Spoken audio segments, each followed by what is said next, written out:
Halo guys, selamat datang kembali di Geoven.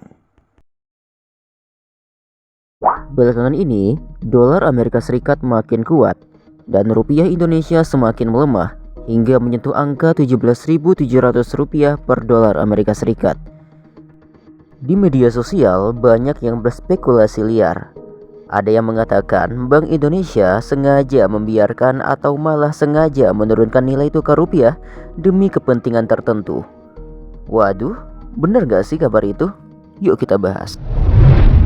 Dari mana sih rumor BI sengaja nurunin rupiah ini berawal?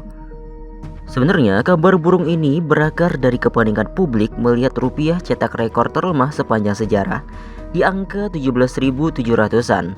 Ditambah lagi ada narasi spekulatif yang bilang kalau nilai mata uang sengaja dilemahkan biar produk ekspor kita jadi lebih murah di pasar internasional. Tapi tunggu dulu, alasan asli kenapa rupiah tertekan itu ada dua faktor utama. Dan ini murni badai ekonomi, bukan permainan Bank Indonesia.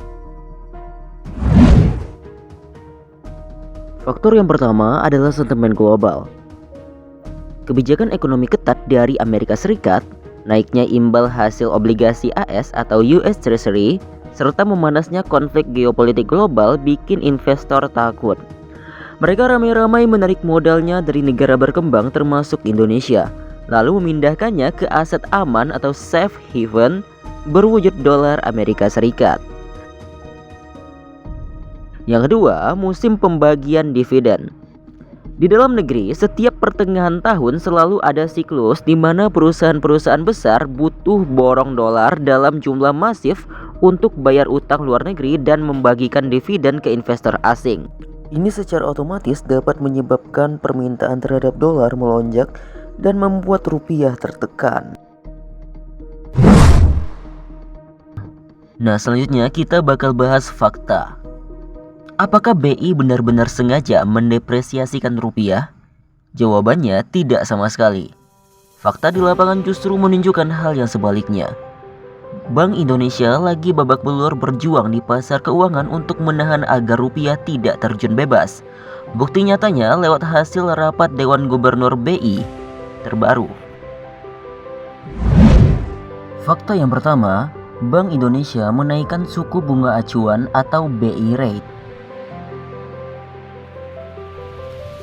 Per 20 Mei 2026, Bank Indonesia mengambil langkah agresif dengan menaikkan BI rate sebesar 50 basis poin menjadi 5,25%.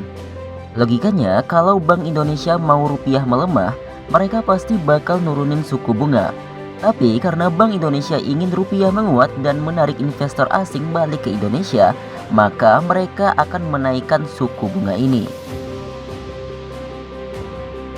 Fakta yang kedua, intervensi pasar habis-habisan atau triple intervention.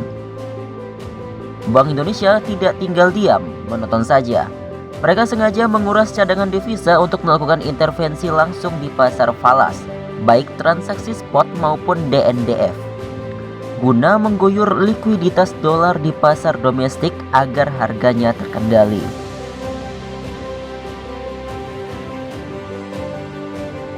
Dan fakta yang ketiga, Bank Indonesia membatasi pembelian dolar tanpa tujuan yang jelas. Untuk memukul mundur para spekulan, BI memberlakukan aturan ketat yang membatasi pembelian dolar Amerika Serikat bagi pihak yang tidak punya kepentingan bisnis yang jelas atau underlying asset. Jadi, ruang gerak orang yang sengaja mau menggoreng dolar itu dipersempit. Alhasil, pembelian dolar menjadi rendah. Nah guys, jadi isu tersebut adalah hoax. BI tidak sengaja menurunkan nilai tukar rupiah terhadap dolar. Posisi rupiah yang melemah murni karena tekanan pasar global dan siklus musiman korporasi. BI justru bertindak sebagai benteng pertahanan utama yang mengerahkan seluruh senjatanya demi menstabilkan mata uang kita. Buktinya, setelah kebijakan teranyar keluar, rupiah langsung merespons dengan mulai menunjukkan tanda-tanda stabilisasi. Oke, sekian video kali ini. Sampai jumpa di video berikutnya. See you at next video.